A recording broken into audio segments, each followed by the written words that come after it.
Twigg and Hottie was founded in January 2003 by Glencoa Twigg and Christine Hottie, and it's in August 2006 that Jessica Vera joined the team.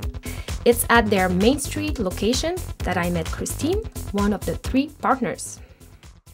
Well, Twigg and Hottie was started with, I went to fashion school with Glencoa and Jessica, my business partners, and we basically wanted a venue to have our own designs, and so that we could showcase our designs and other local designers, because we were going to school and knew other people in the industry, and people were doing a lot of their own thing and needed a place to sell it. And so we started from there, and then bringing in other local designers, and then we sort of expanded to other Canadian designers, because there's a lot of great Canadian design that isn't being showcased. And then we went from there to bring in more sustainable lines, because we started using sustainable fabrics in our own clothing lines. So basically our mandate is we carry local, Canadian, and sustainable. So it can be either recycled or it has the sustainable fabrics, that kind of thing. And local sort of falls under the sustainability in a sense that it's not being shipped all over the place. It's not being manufactured somewhere. It's being made right in Vancouver, so you're having less of a carbon footprint that way. The 3 owners not only run the business together, but they have created their private label called We 3.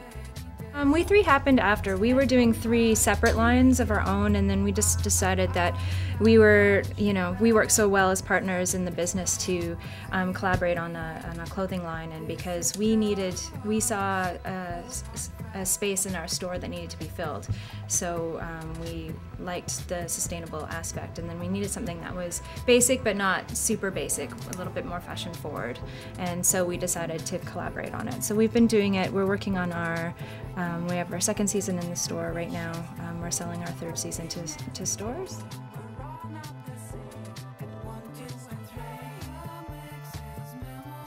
Well, we are using the Seca fabrics almost exclusively, and basically we're using the sustainable fabrics, and then we're actually getting it produced locally as well.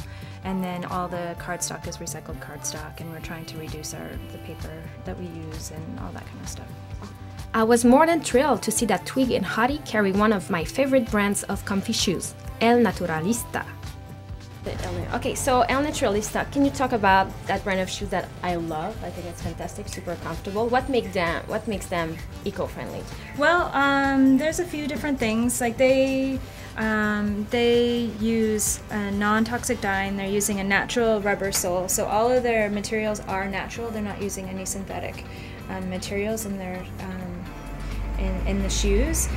They are doing, like I said, the non-toxic dye, and they're using more natural processes for softening the leather, and then certain elements, like all their boxes are recycled paper and that kind of thing. So they're trying to do as eco-friendly of a shoe as possible. Where the line is from? It's actually a Spanish line. It's a family company based out of Barcelona.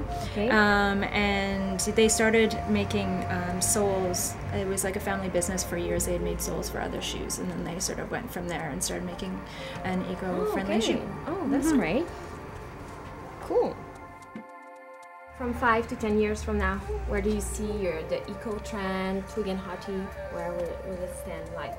I see us carrying more sustainable lines as we go forward, just because more and more designers are starting to use them. And there's before it used to be there was only a few lines that were doing eco-conscious clothing, and now there's more and more and more with great design. And so I think it's just going to grow and grow, and we have more customers all the time that are, they're initially drawn to the quality of the fabric often, because the eco-friendly fabrics often have a nicer feel to them, and then it usually goes from there, and they like the idea that they're doing something that's great for the environment. And the fashion industry generally has a pretty heavy footprint with all the dyeing and all the excess textiles that get put into the landfills, that kind of thing. So I think it's just going to get bigger.